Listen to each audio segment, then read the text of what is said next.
mainstream media is missing out on a core audience that they could have because at least 75% of Latinos are bilingual and they have the choice of listening in English or Spanish. And sometimes if they gravitate towards Spanish media, it's not because of the language, it's because of the content, because Latinos don't see themselves reflected in mainstream media. Even my older sister, sometimes she tells me, mira lo que pasó. Y le digo, ¿dónde viste eso? En Facebook. Le digo, sí, pero ¿cuál es la fuente? Facebook no es una fuente. El Facebook te tiene que decir de dónde sacó la información. I mean, we always have these discussions because people believe what they see without verifying it. That's why it's important. And to be honest with you, I think young people are kind of like reinventing the way that we do news, the way that we deliver news, the way that we receive news. And they're going to come up with their own thing. I have so much faith in young people that can reinvent the way that we do it. Yeah. Sabrosura pa' ti que qué.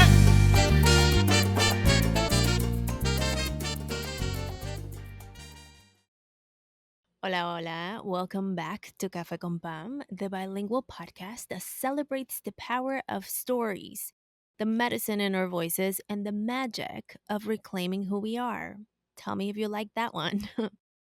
This week, I had the absolute incredible honor of sitting down with someone who shaped the way so many of us understand the world, the legendary María Elena Salinas. If you grew up watching Spanish language news with your abuelita or your parents after dinner, chances are María Elena was a familiar face on your screen. With a career spanning over 4 decades, she's interviewed every US president since Jimmy Carter. She's won multiple Emmys, a Peabody, and has become one of the most respected journalists in the country, in the US. Now, with her podcast, Cinco Preguntas, she continues asking powerful questions to bring relevant, nuanced stories to Latina audiences, including interviews con su colega, Jorge Ramos, y también con mucha gente más, incluyendo a Chiquis Rivera.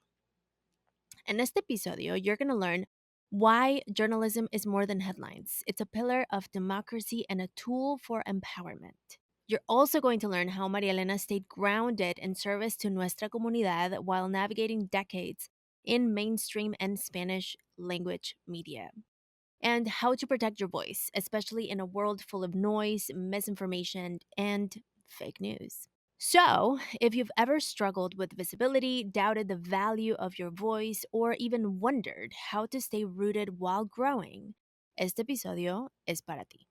Sin más, aquí está mi conversación con la única e inigualable María Elena Salinas. María Elena Salinas, oh my gosh, it's a dream. Welcome to Café con Pam. Oh, thank you so much. I'm happy to be here. Sí, no, you're a legend. O sea, cuando yo me enteré que venías, I had to pinch myself for a second because I'm like, the María Elena Salinas que yo veía en la tele cuando estaba chiquita for so long. Ah, bueno, sí, estuve ahí por mucho tiempo. My God, it was 37 years. And, sorry for the abuse of being there for so long, especially young people, really, because la gente joven que estaba con su familia cenando y de repente los padres deciden, vamos a ver las noticias. Y en esa época no tenían teléfonos celulares ni juegos electrónicos. Estaban obligados a sentarse a ver las noticias con sus padres o sus abuelos. Así es que, bueno, sorry about that. Muchísimos años. Pero incluso eso, o sea, you were a news anchor for longer than, like, you have a record, ¿no? 37 años es muchísimo. Yeah, both Jorge and I have the longest running network anchors. They might be local anchors who have been there more than that. I mean, I was at Univision 37 years, and Jorge stayed on another 3 years. So for him, it's 40 years. Well, maybe not because I went in 3 years before he did. Bueno, whatever. It's almost Igual, 4 decades. ahí van. Yeah, well, it's almost 4 decades. But we did anchor together for 31 years. We worked together for longer, but for 31 years we anchored together. And I think in any language, that's the longest running anchor team in the U.S. How was that for you? ¿Trabajar con alguien tanto tiempo? Um, um, you familiarize yourself, you Mm, become kind of family because it wasn't just me and Jorge in front of the camera, but there were a lot of people behind the scenes claro. that were also there since the beginning. And anyone who knows how the TV business works knows that you can't do what you do unless you have the people behind you. And I'm not just talking about the technical people, the producers, the bookers, the editors, the cameramen, the researchers. We would not be able to do what we do if it wasn't for the team that we have. And in our case, our team didn't just consist of people putting us on the air, but making editorial decisions. We made it as a team. We Mm-hmm. didn't have an editorial manager like in mainstream media. ABC, CBS, NBC. The anchor is the editorial manager, and they're the ones that decide. We did it like a board, like a team. We Wow. actually voted for, should we put that, when there was a disagreement, okay, who wants the story, who doesn't. We actually voted. It was a very democratic process that we did. And yeah, I think what was special about it is that we all had the same goal and the same idea, el mismo norte.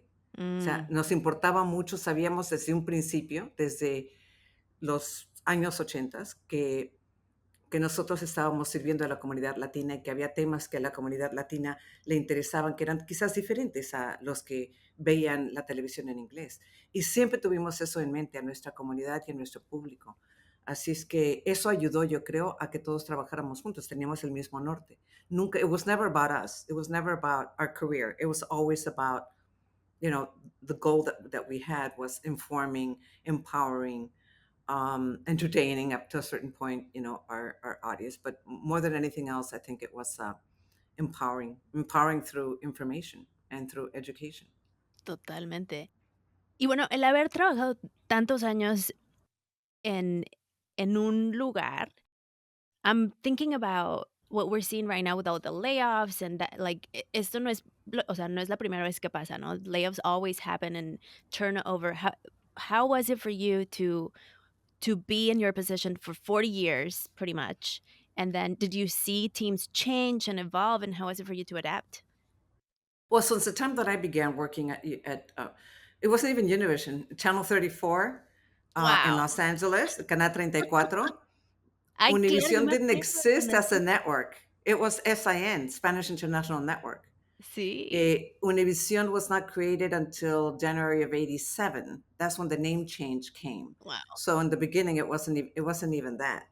Um, but I went through 5 different owners, 6 different news directors. So they used to call them news directors. Now they call them president of news, but it was news directors. And every time there was a buyout, there was, people were laid off. It was very depressing. And I remember my bosses, my news directors, that, I always had a good relationship with my bosses, and I would walk into their office whenever. But when I knew that there were going to be layoffs, I stayed away. And you could see their very serious faces because it was very difficult. It wasn't people you want to get rid of; it's people you have to get rid of because of cuts. And it's a shame. And right now, I see it everywhere. I mean, I worked at CBS and ABC also after I left Univision, and there have been layoffs in both, in ABC and most recently in CBS. And it's so sad because the media landscape is so complicated, and there are so many different media outlets that are laying people off that, where do you ¿A find a dónde se job? van? ¿A Claro. dónde se van? Exactamente. Y lo que me da más tristeza y más lástima, que la mayoría de las personas que están siendo separadas, especialmente productores, son latinos y latinas. Y eso realmente me preocupa mucho, porque yo sí considero que la representación importa. Importa para ellos, Mm, pero también importa para los medios de comunicación. claro. El traer tu perspectiva, your lived experiences and your culture and your knowledge and your experience in different communities, I think just adds to the quality of the reporting that you're putting out. So it's a sad situation. Super sad. What would you say to the young journalists and people in media that are going through it right now? Because you've seen it multiple times. Yeah, I have. And I have some of them have reached out to me, and God, I wish I could say, yeah, go and get a job somewhere else, but there isn't a job somewhere else. So whenever I get a Right. chance and saying, if you can keep it, keep it. But, also don't lose hope, because this might be temporary, and new media outlets can, begin to open up and realize that they need more people. And also there's so many different sources now. you know um, People don't have cable anymore. I know my daughters don't have Mhm. cable. I do Mhm. because I'm old school. So I have cable on two of my TVs here, but my daughter's rooms do not have cable. They just do streaming. In fact, I remember when I went to work at CBS and there were a lot of young producers that I worked with, none of them had cable. And they worked for none of them. So, there's opportunities in news streaming. There's opportunities in app based media outlets. And to be honest with you, I think young people are kind of like reinventing the way that we do news, the Mm. way that we deliver news, the way that we receive news. And, they're going to come up with their own thing. I have so much faith in young people that can reinvent the way that we do it. Yeah. So, but I do think that I would tell them that journalism is a noble profession. Mm. I think it's a very important profession. I think we in the media are pillars of democracy. That's why they call us el cuarto poder. There's a reason why. And if what we did wasn't important, they wouldn't try to silence us. Mm. So it is a noble profession that I think is worth pursuing. And maybe at this point, that's important to know because it's not just the layoffs and sometimes the lack of jobs that exist, but the discrediting of news media that also bothers me. Mhm. And that's why I want young people to know that it is a very special profession and don't let all that rhetoric against the media turn you off to it because you can make a difference. I mean, I always thought that it was a privilege. I felt so lucky during the whole time since the very, very beginning when I started in 1981. It's a long time ago. Yeah, don't do the math right now. In 1981 at Canal 34, I realized how important we were. I mean, what an impact we had in our community, especially the Latino community, because to so many people, we were like their lifeline, not only to their home countries, because we were the only ones that reported on their home countries. And you didn't see that at ABC, CBS, NBC, and but also giving them the information they needed to survive in what to many was their newly adopted country. How does the government function, how do services function, how do you access education, how do you access healthcare? So it's really special working in Spanish language media because you have to go beyond the headlines and beyond reporting the news. You There's a social component to it that I think Mhm. is very important, and that's why I think we established a very good close relationship. We kind of depended on each other. I always say that we kind of grew hand in hand because I'm sorry if I'm going too long, but No, no, no, when I I love it. started working, there were 14 million Latinos in the US. Wow! And now we're what, almost 70 million. So, and in Spanish language media was just a few stations kind of linked. Nobody watched them and, low power, low quality. And we grew hand in hand. Claro. I think we had a codependent relationship with the audience. Mhm. They grew and we helped them grow, and we grew because they watched us. So we kind of grew together. And I think professionally I grew as a journalist, as a professional also. So yeah, it was very special. Absolutely. Y bueno, María Elena, 1981, 1981 when you started, See, I'm sure you mentioned your lived experience is important and all of those things. How, o sea, ¿cómo mantuviste los pies en la tierra y no te desconectaste as you grew, as you gained experience, as you interviewed really important people? How did you stay grounded to the community? Which I think you always did. because I worked for the community. We always used to say that the president of the network is not our boss. The news director is not our boss. The audience. We work for the audience. I mean, we had that. It's like politicians. They forget sometimes that they work for the people that voted for Yes. them. We work for the people that we serve. And, I really feel that the whole time, I don't think that there was, the people around us, I don't think we ever felt, I mean, we recognize that people recognize us on the street and ask us for pictures and ask us for autographs, which in the beginning was very awkward because I would say, yo no soy ni cantante, ni modelo, ni actriz, ¿por qué me están pidiendo autógrafo? I thought it was weird. But then eventually I understood. But I think we never made it about us. I think it was always about the story.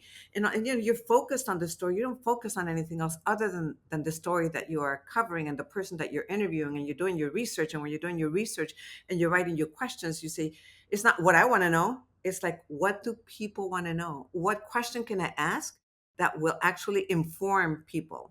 Because I don't think it's so much about the question. I think it's about the answer. So if you think, oh, I'm going to look tough and I'm going to ask these tough questions, and then you don't get an answer, then what did you do? You didn't do anything unless you get the answers that are actually going to help people understand about the person you're interviewing, whether it's a politician or an entertainer or anyone else, anything in between. Mm-hmm. Um, so yeah, being grounded, I think just you you don't even have time not to be grounded because it really is. People think it's a glamour world, but it's not. El glamour es de la pantalla para afuera, lo que ven.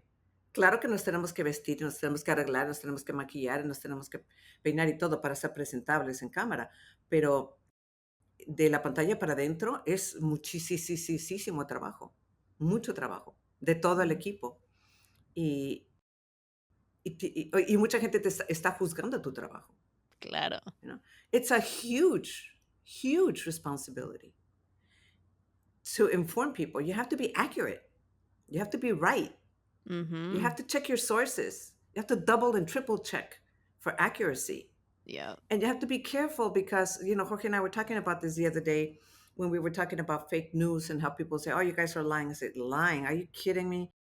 I mean, first of all, no, we're not lying. That's not fake news. Fake news is whatever the president doesn't like. That's what he considers fake Mm. news. But um, we have the legal responsibility for what we say. We used to have legal seminars every year where a lawyer would come and talk to the team and they would tell us what we can do, what we can't do.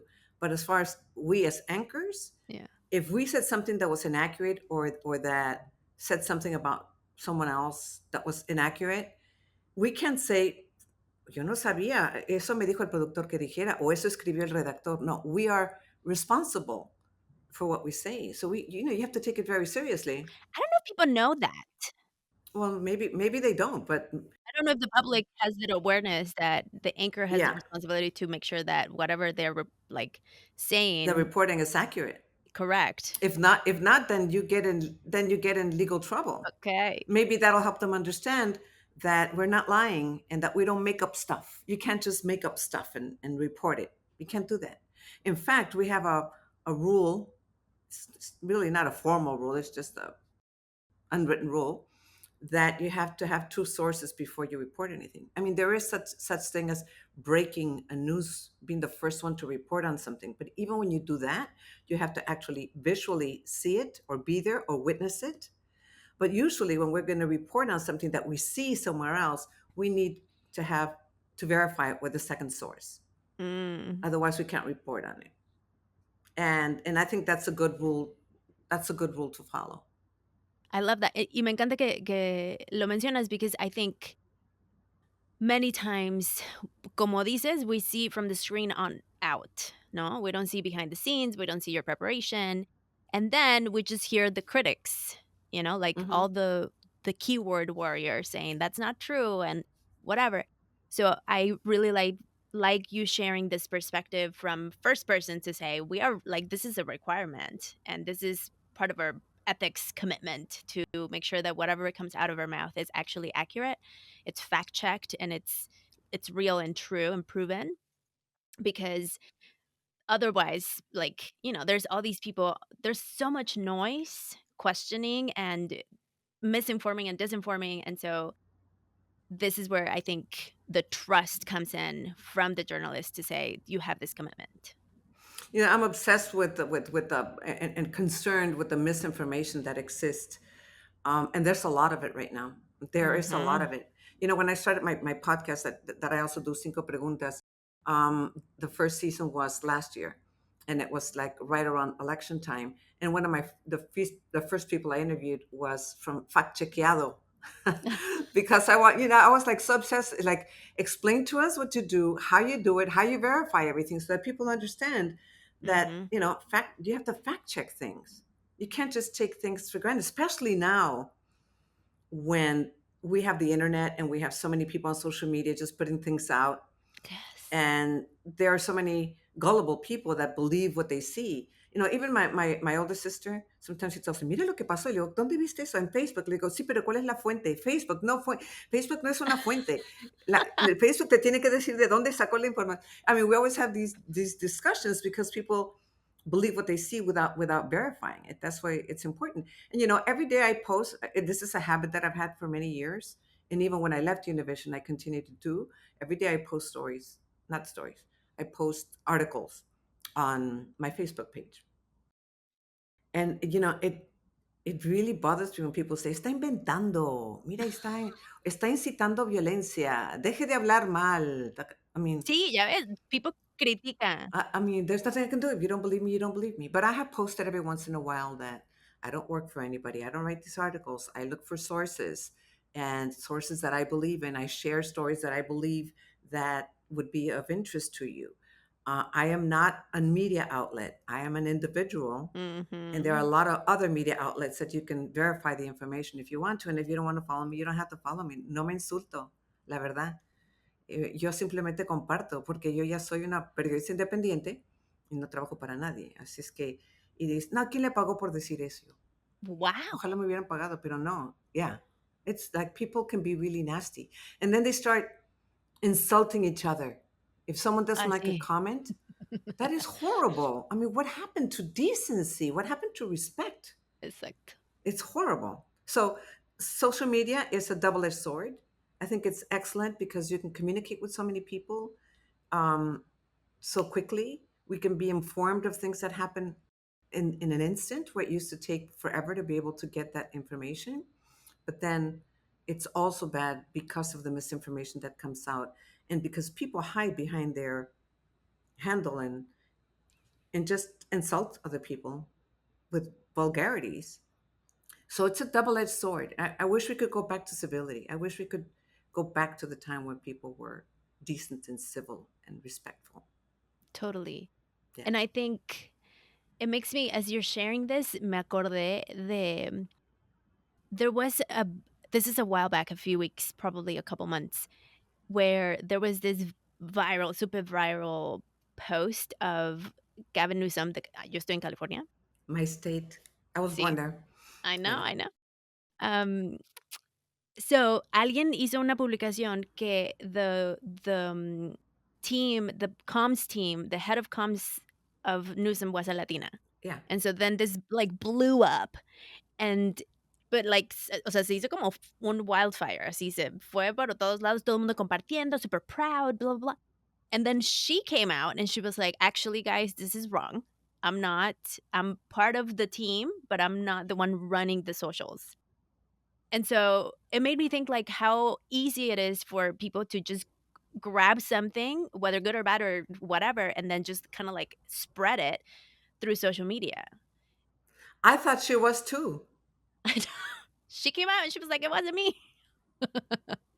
Pero así de, o sea, eso es lo que sucede con redes sociales, which I think before social media, we had newspapers, radio, television, like the sources were a little bit tighter.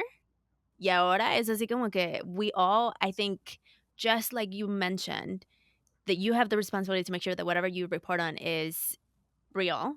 I think us Hmm. as consumers, we have the responsibility to make sure that we fact check whatever we get our information from, not just, Yeah. seeing something, be like, oh, that's amazing. And let me just share with But the people world. don't do it. People don't do Exacto. it. They just believe what they see, they believe what they hear, or they pay attention to whatever aligns with the way that Mhm. they think. And that's another thing that is very worrisome, right? And I think to add to all this that we're talking about, you have artificial intelligence. Like, how do Aparte, people know that it's fake? They can change, they can use your voice and change. I mean, it's happened to me where I'm selling some product and it's my face, my face and my voice, but it's not me. They change my, yeah, they say whatever. I was selling some kind of product, and then about 2 months ago I died. There was a social media post that I had died, and it was a reporter in front of, like, on a set, no puede ser. saying la periodista María Salinas ha fallecido y ta, ta, ta, ta, ta, ta, ta. And then a few days later, there was another post, uh, de mi velorio, y toda la gente comentando sobre que me van a extrañar y todo eso. Y luego hubo uno tercero de mi funeral, que había una banda, tan, tan, tan, tan, una banda mexicana así, y la gente pasaba y lloraba y decía, están llorando en el funeral de María Elena Salinas, la periodista. Yeah. Wow. O sea, ¿y qué ganó quien lo hizo? I have no idea.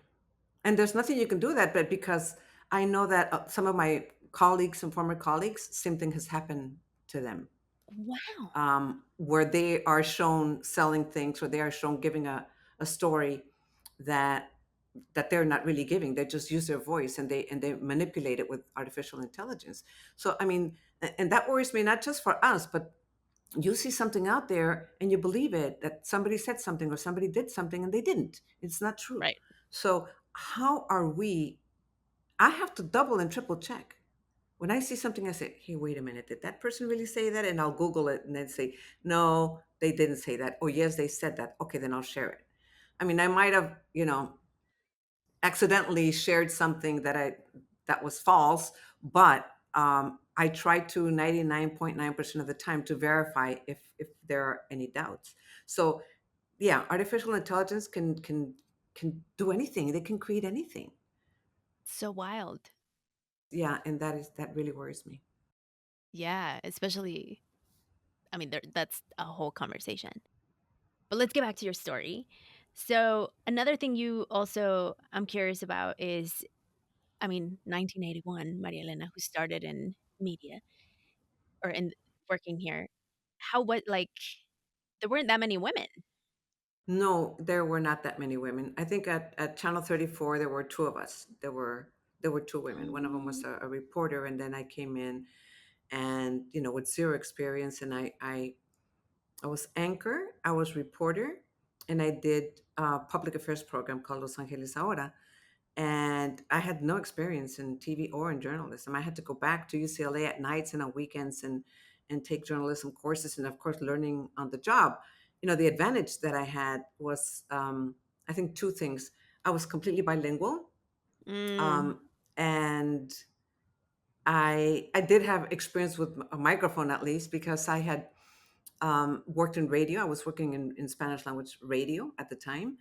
And ever since I was a teenager, I used to MC events, in mhm. the community. Mhm. So I kind of knew how to speak in public, but not in front of a camera. I mean, that was very, very scary. So yeah, there were very few women at the time, especially in Spanish language media. It was very young. Yeah. And you had to be taken seriously. And How did you do it?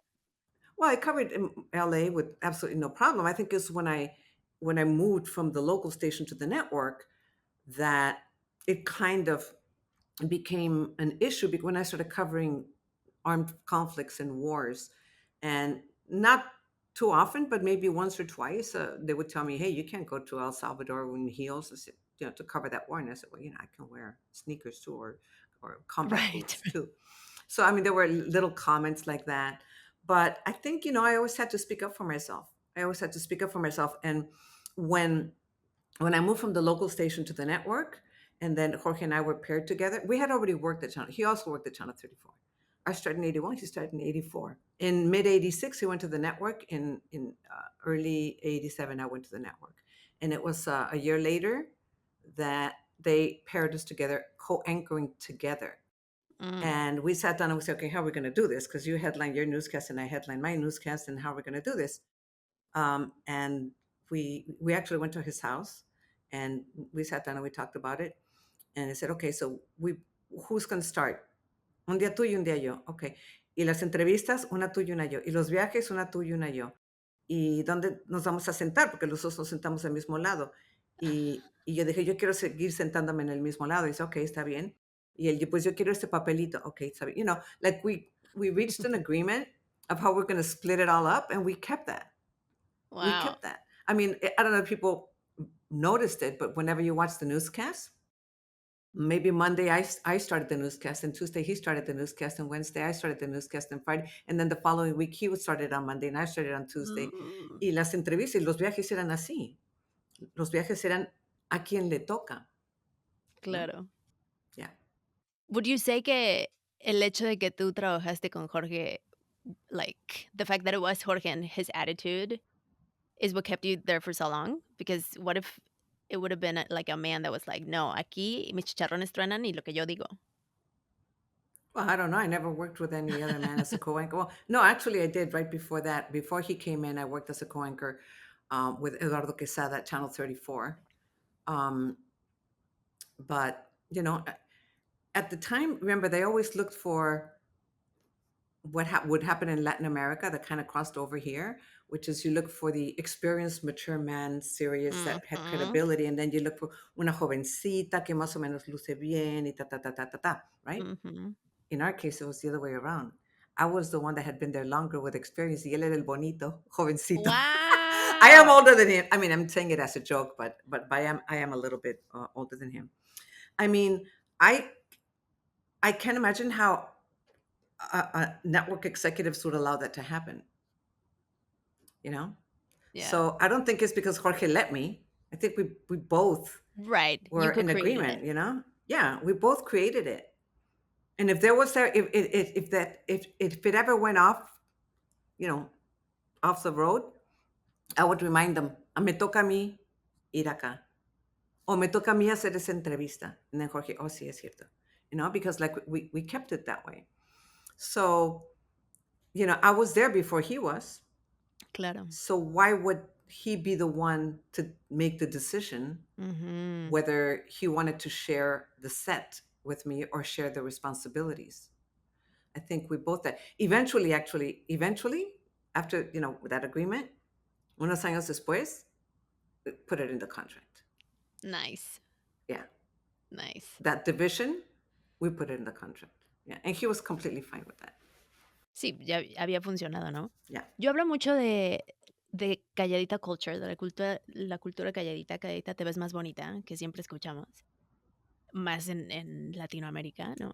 Y me encanta que it almost es de Mariel, o sea, siempre lo que yo estoy escuchando es que, o sea, you were in your truth and your power and you were like aquí, o sea, esto es lo que yo siento que es cierto, lo que yo necesito, and I asked for it. Where did you get that strength?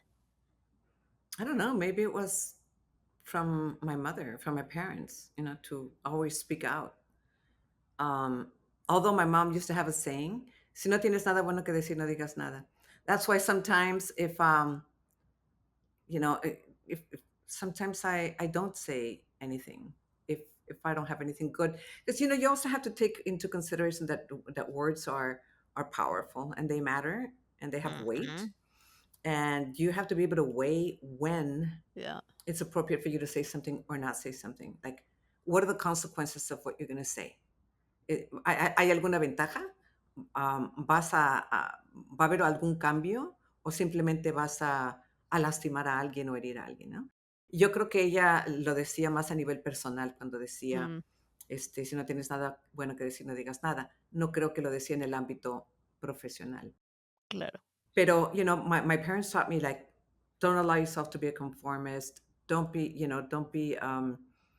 settle.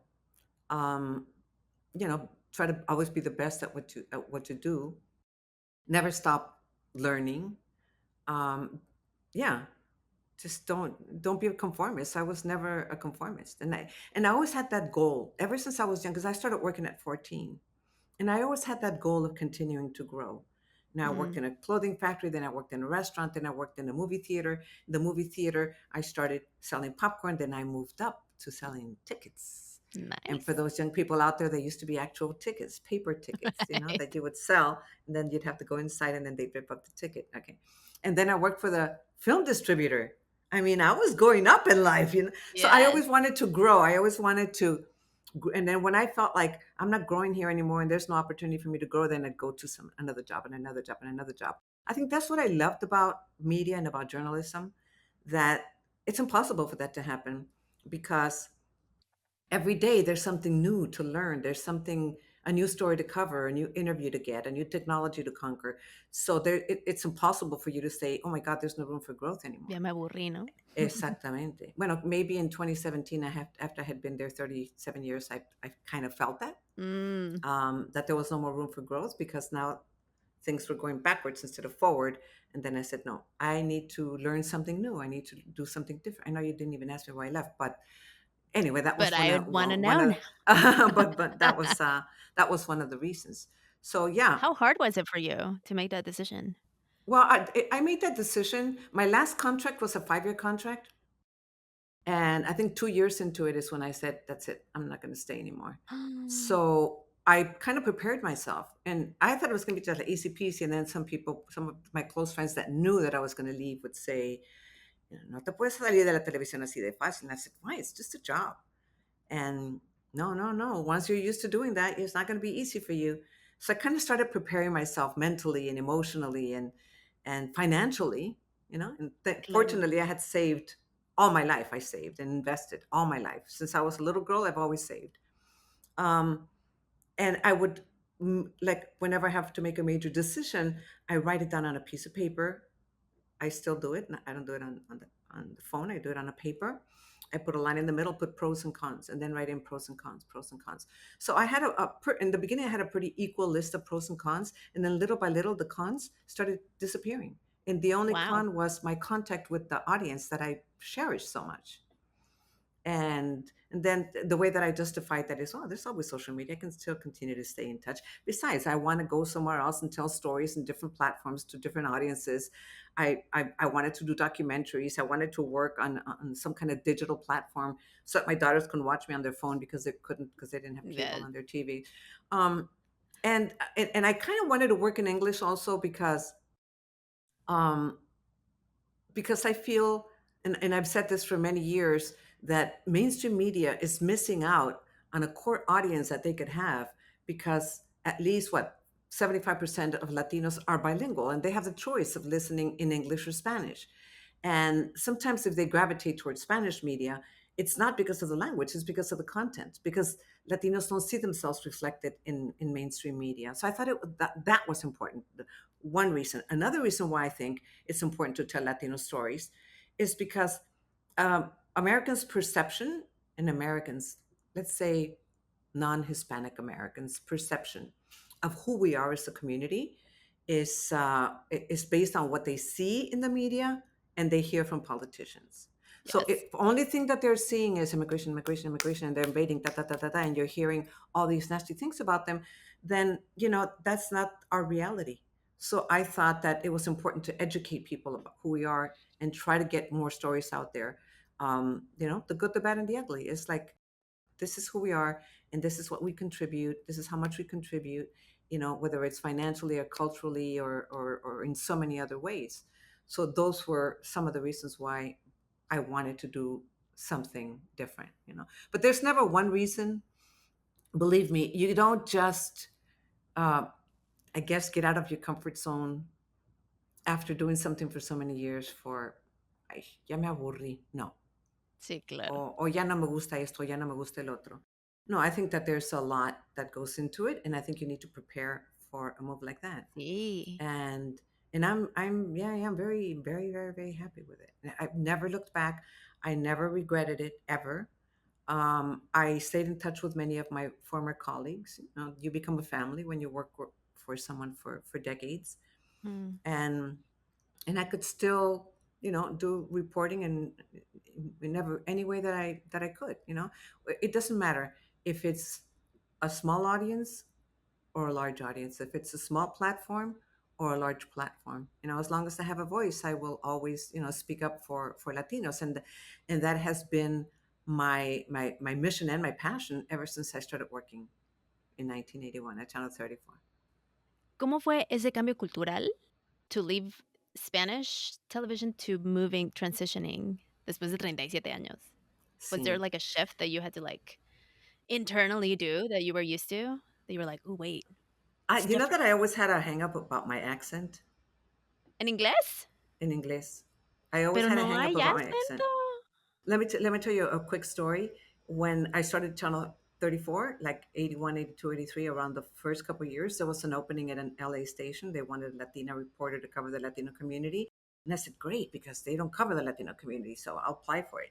And to make the long story short, the news director kind of said yes. And then my lawyer called me and told me, well, the general manager said that you don't look ethnic enough and that you sound too ethnic and that might be insulting to the audience. ¿Y era un gringo? Era un gringo. And it's interesting because when I worked then I ended up working at the network, CBS. Wow. So now I said which station it was. It was the CBS local station. And they never said anything at all about my accent. They never. It was just me thinking about it. Also, my intention was not to go work there. My intention when I left Univision was I don't want to work for anybody. I started a production company. I wanted to do documentaries. See? I was doing a show on investigation discovery, a It's like true the crime crime one, series, yeah. which I loved to do at the time. And then I get a call from CBS and they tell me that I can do long form and that I can cover Latino stories. So I said, okay, but remember, I was a contributor, so I didn't work full time. I did between 10 and 15 stories a year. So I kept my promise to myself not to work full time for anyone, but I did have that opportunity. And I realized that, people think, oh, you go to English, it's better than Spanish. And it's not. The journalism is the same, it's just in another language. Yes. They have a lot more resources, which made me realize that what we did and still do in Spanish language media is just so much more powerful and has so much more of an impact, and we do it with less resources, Yes. you know? Yes. Which is such a threat in our culture. Yeah. I mean, I got to work with amazing people, amazing producers and photographers and editors and colleagues and other reporters. What I did at ABC the year that we did in Uvalde was Mhm. just an amazing experience. And it was, when Uvalde happened, just like so many news stories, you go and you cover a story, and then 2 or 3 days later you leave, and then it gets knocked off the headlines, and there's another story that everyone is focused on. And Mhm. our leaders at ABC at the time said, what if we stayed a year?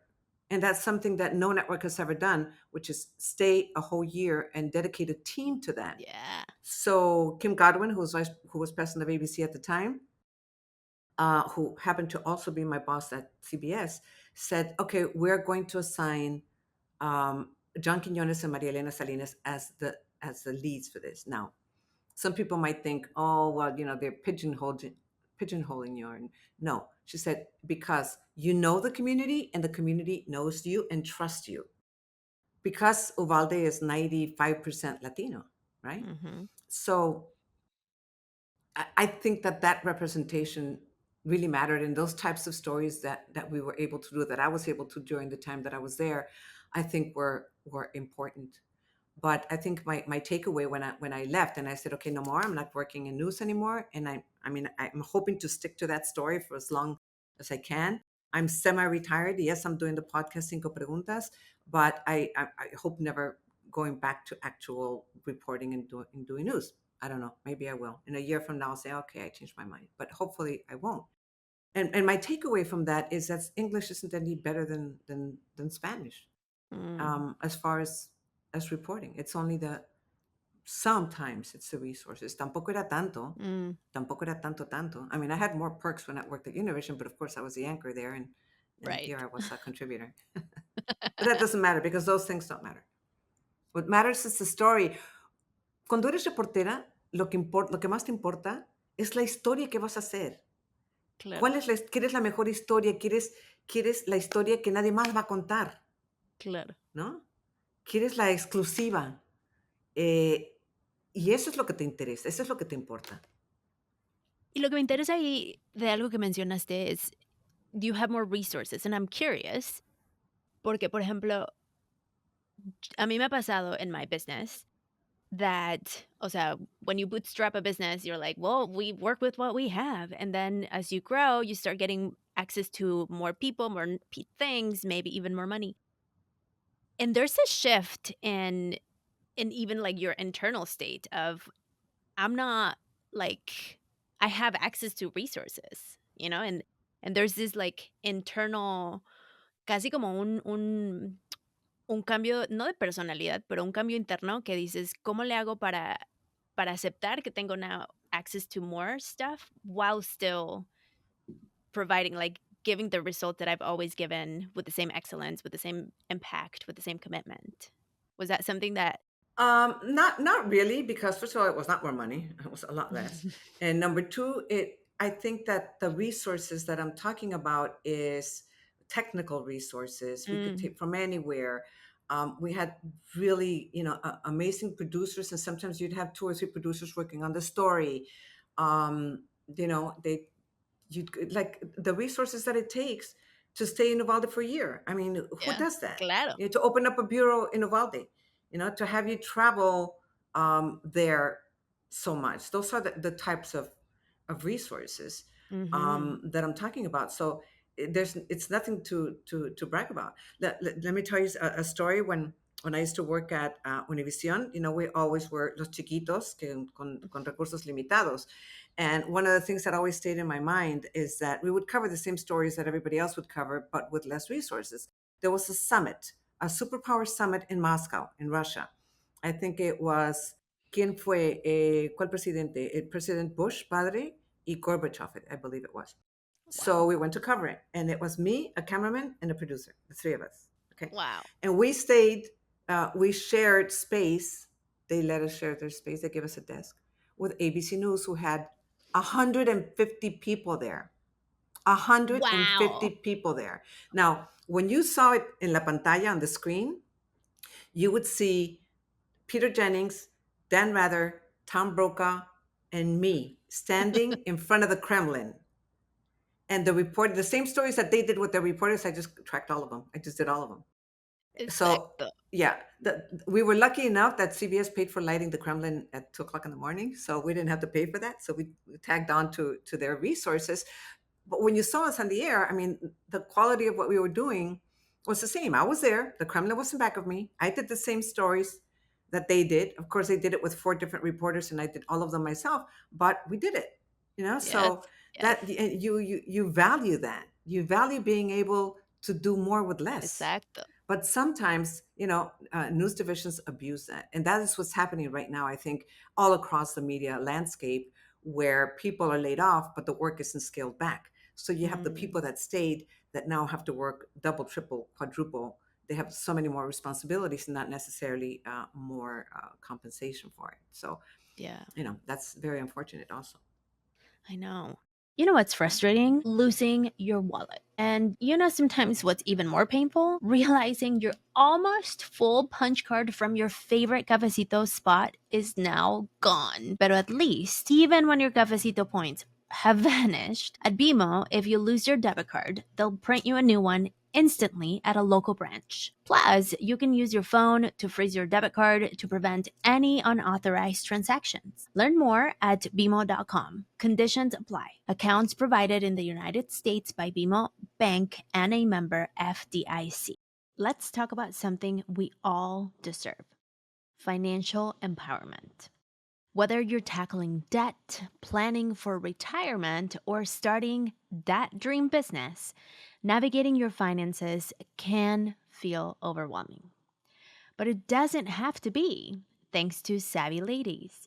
Savvy Ladies is a nonprofit organization dedicated to helping women like you take control of your financial future. They offer free resources, webinars, and my favorite, a free financial helpline where you can connect one on one with trusted financial experts. And yes, it's completely free. Whether you're just starting your financial journey or need guidance on a specific challenge, Savvy Ladies is here to provide quality and trusted advice you can count on. So why wait? Visit savvyladies.org today and connect with the financial helpline to get the personalized support you deserve. Your journey to financial independence starts here. That is savvyladies.org. Your path to financial freedom can start today. You've interviewed more world leaders, dictators, and political figures than any other woman journalist. I'm not sure if That's that's true, but I know it says that in my according bio. to. I know. Right. You know what? It's because when you combine, I did interview several U.S. presidents, and I interviewed dozens of Latin America presidents because, Exacto. Jorge and I covered, since the 80s. We covered Latin America, and we covered Latin America quite a bit. And we would go to the Ibero-American summits, and we would interview 4 or 5 presidents at a time. And so, I think that's where it starts adding up. Total. And fortunately, Univision became important enough where they would give us interviews, so they would reach out to us and give us interviews because they wanted to reach the people that were viewing. That's why I think media is so important, because we're the only filter between the ones in power, the people in power, and those they are trying to reach, and they need us.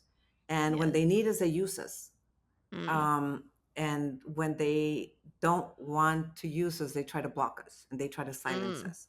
That's why you see that in a lot of authoritarian governments where they try to silence the media.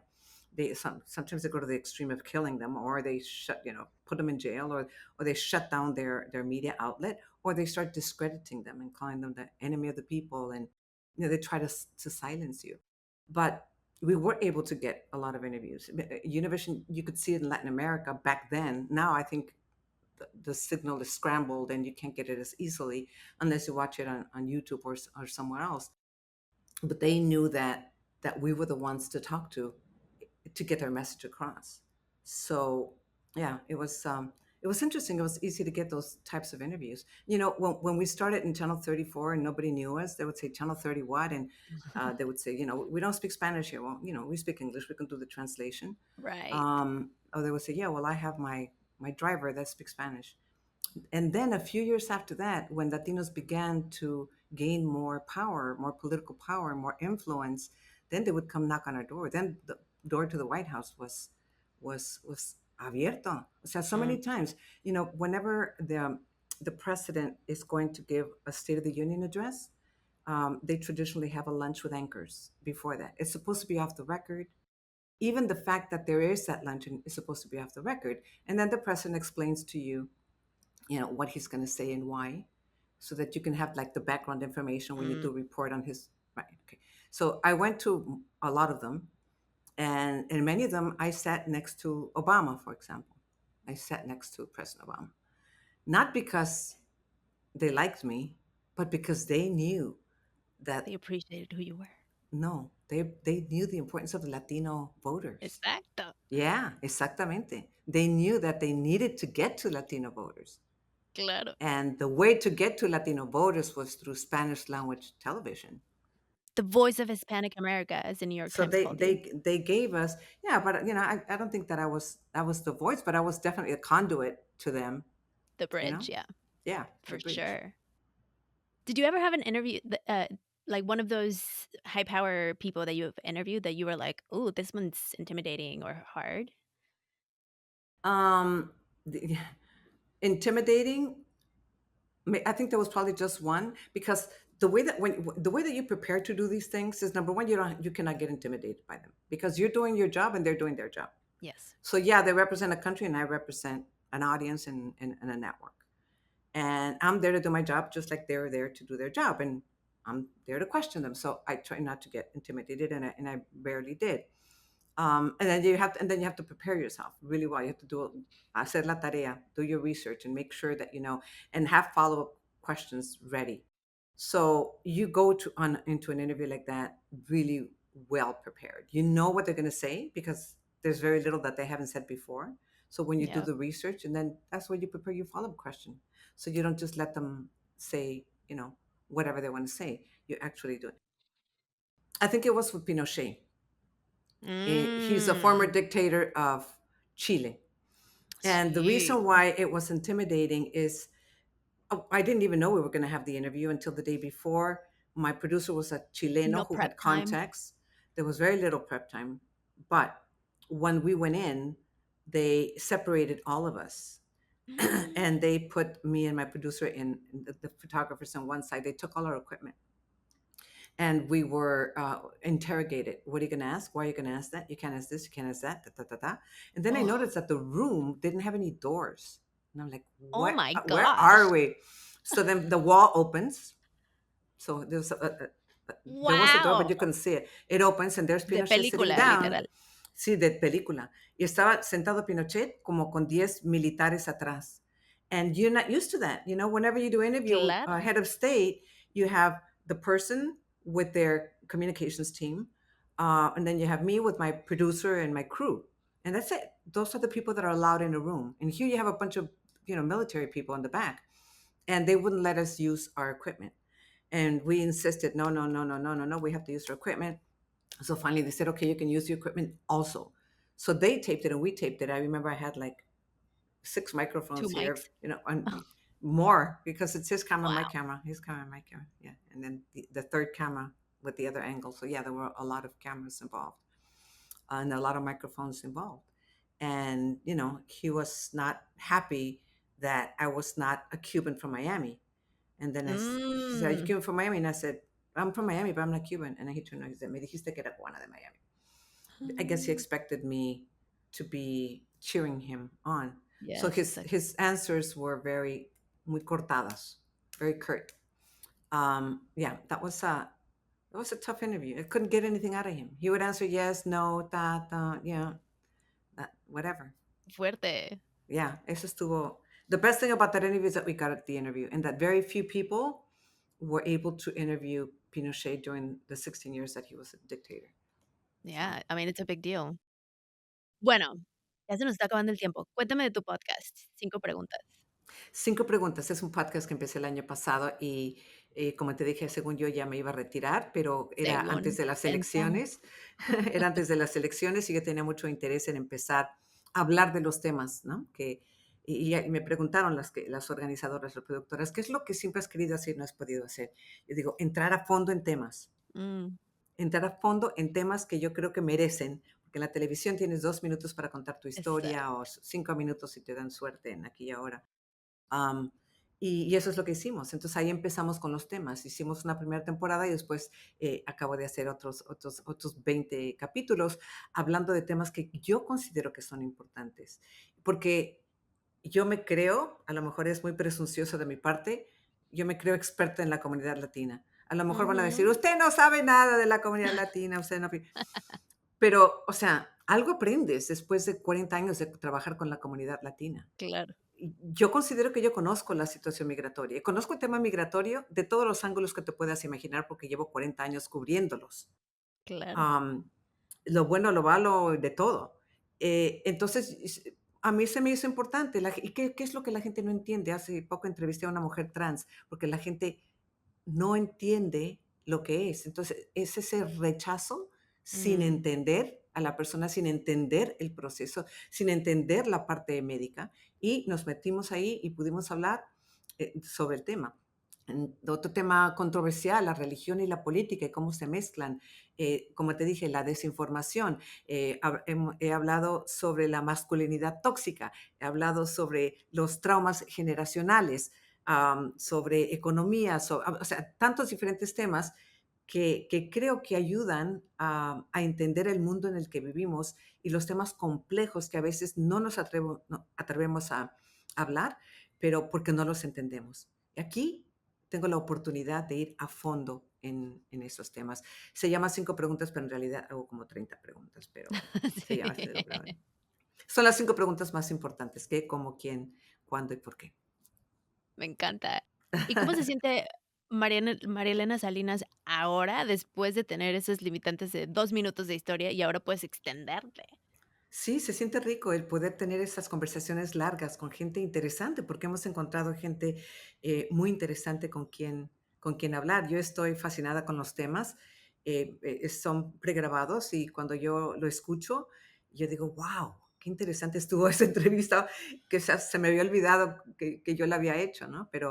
Um, pero, pero las respuestas de mis invitados, y también me da mucho gusto que tienen confianza en mí para hablar de estos temas, ¿no? Que les inspiro esa confianza para poder abrirse en temas Mm, en temas que a veces pueden ser delicados. Así es que eso me trae mucha satisfacción definitivamente y poder compartirlo con el público también es súper, súper especial. Y bueno, tú haces un podcast también y tú sabes lo que es, ¿no? Lo que es sí, el poder llegar a tantas personas a través de este medio y hablar de temas que tú quieres hablar. O sea, qué privilegio decir, bueno, yo quiero hablar de esto. sí, Entonces me siento así como que mi propia jefa, me mi encanta, propia jefa, que yo puedo escoger claro. los temas de quién hablar y con quién los quiero hablar. Así es que es una gran satisfacción. ¿Es en inglés o en español? Es en español. Y cuéntanos dónde te podemos encontrar. Drop all the links. Es 5 Preguntas Podcast. Nos pueden seguir en Instagram y sale en YouTube y también en Spotify y Apple Podcast. Awesome. Así es que lo pueden ver o lo pueden escuchar como quieran. Y ojalá que les guste porque a mí me gusta, Y tienes una lista de invitados buenísimos. la verdad que sí. Bueno, mi primer invitado fue Jorge, ¿sabes? Ese ya Exacto, sí. salió. Y fue curioso porque fue la primera vez que nos sentábamos en casi 4 décadas a hablar. ¿De No, verdad? perdón, a entrevistarnos el uno al otro, sí. Yo también estuve en el show de él después, Wow. pero nunca nos hemos entrevistado el uno al otro. Pero también era la primera vez que estábamos juntos desde que me fui de Univision hace 8 años. Así es que Wow. fue bonito, fue bonito. Fue una bonita experiencia. Como la reunión, ¿no? Exactamente. Pero pueden ser temas personales, pueden ser con artistas, y también con expertos en diferentes temas. Así es Me que encanta. ojalá que lo disfruten.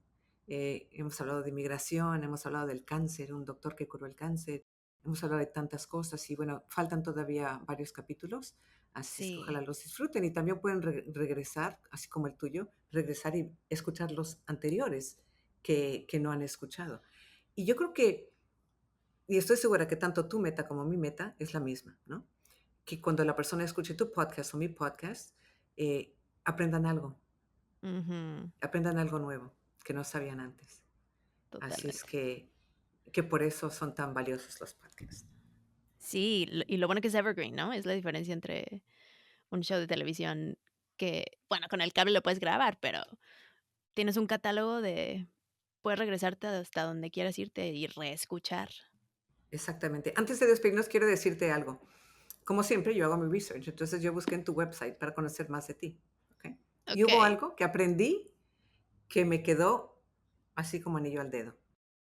Tú dijiste, bueno, tú naciste en Estados Unidos y te criaste en México. Yo nací en Los Ujú. Ángeles y los primeros 7 años viví en la Ciudad de México. Y dijiste que te consideras una inmigrante con la fortuna de ser ciudadana americana. Yo, wow, yo nunca lo había pensado de esa manera, pero sí. Entonces yo siempre me describo como hija de inmigrantes mexicanos, nacida en Los Ángeles, pero Mm. no, yo también soy una inmigrante que tengo la fortuna de haber nacido en Estados Unidos. Así es que gracias por eso, porque tú me inspiraste a mí agregarle a mi lista de las formas en que yo me identifico. Ay, gracias. Ay, que me encanta. Bueno, últimas preguntas. Tengo 3 preguntas. ¿Qué pregunta tenía tu inner niña que tú puedes responderle ahorita? ¿Qué pregunta tenía? ¿Qué voy a hacer con mi vida? Es lo Mm. que me preguntaría mi niña interior, porque sabía que quería hacer algo.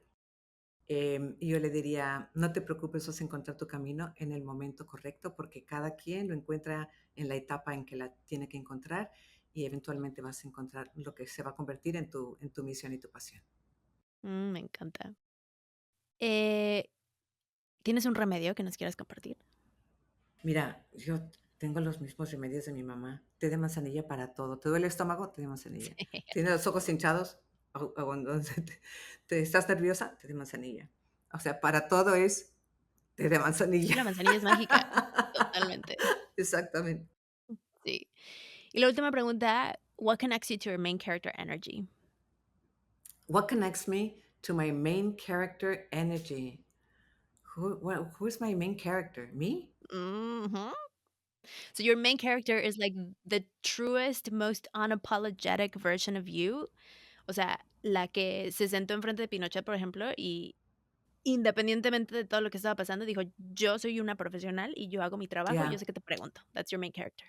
I think what connects me to my main character energy would probably be my parents Mm. and their lessons of not being afraid of anything, of being afraid of anything, and not taking no for an answer, not taking no for an answer, and maybe because they did, not only because of the advice they gave me, but maybe because they did. Maybe because sometimes Ooh, they didn't go for it. Sometimes they did, and sometimes they didn't. My mother always went for it. I don't know about my father. But that's a different podcast. That's a different that's a time. whole other You know, my podcast. that's a whole other podcast about my father being a priest, a Catholic priest before that. Yes. But my mom, Yeah, she did always said yes to every project. Yes. So I say yes to everything. Que era costurera, me voy a traer más trabajo a la casa. Hay que hacer 100 piezas, pues hacemos las 100 piezas. Se puede. Sí se puede, sí se puede. Así es que yo pienso que no hay nada que no pueda lograr y espero inculcarle en mis hijas también que ellas pueden lograr lo que quieran. Mm. Pues María Elena Salinas, muchas gracias. Thank you so much for coming to Café con Gracias a ti, Pam, Pam. Me for encantó. all your work, for inspiring us, and for connecting Latinos through all of your work, all your career. It's awesome. It's an honor to have interviewed you. Muchísimas gracias. Thank you. It's an honor to have been with you. Bueno, that was my entrevista con María Elena Salinas. I'm still taking it in. I think I would have loved to have had more time with her. And I had so many more questions. Literally, I had 40 questions.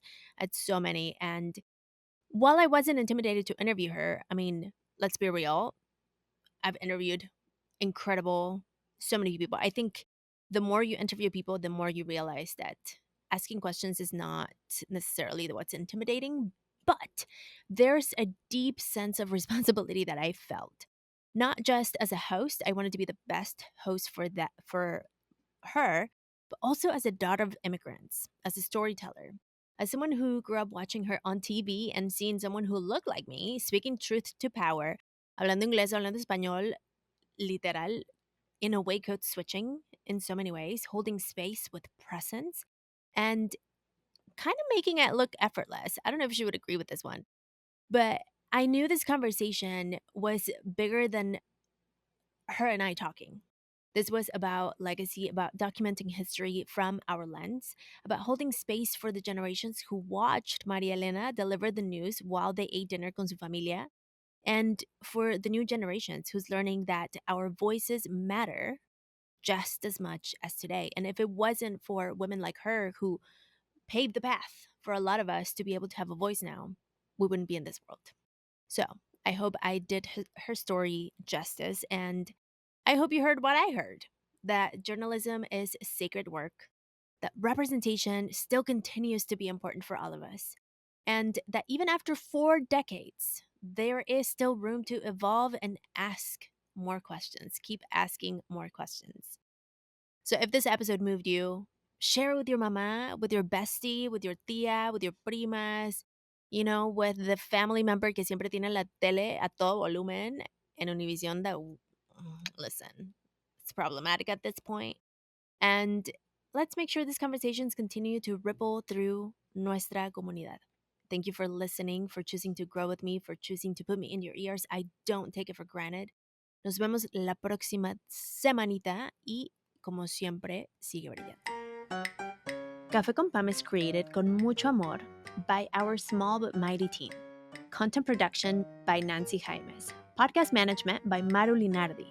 Social media and marketing by Brenda Figueroa. And me, your host, Pam Covarrubias. To keep the cafecito brewing and the healing flowing, join the Supporters Club for only $5 a month and access early episodes, behind-the-scenes vibes, and exclusive minisodes you won't hear anywhere else. Screenshot this episode and tag me and share what resonated. I love seeing your takeaways. Follow on your favorite podcast platform and subscribe to our YouTube channel. Let's keep the conversation going with us on social media at Café con Pan Podcast, because your voice always matters there. We love being on Instagram and Facebook. Gracias for listening to Café con Pan, a Spread Ideas Move People production. For more episodes, guest info, or resources, visit cafeconpam.com. And if you're healing from calladita culture and don't know where to start, you can take the quiz. cafeconpam.com/quiz for tía wisdom and cariño just for you. Sabrosura pa' ti que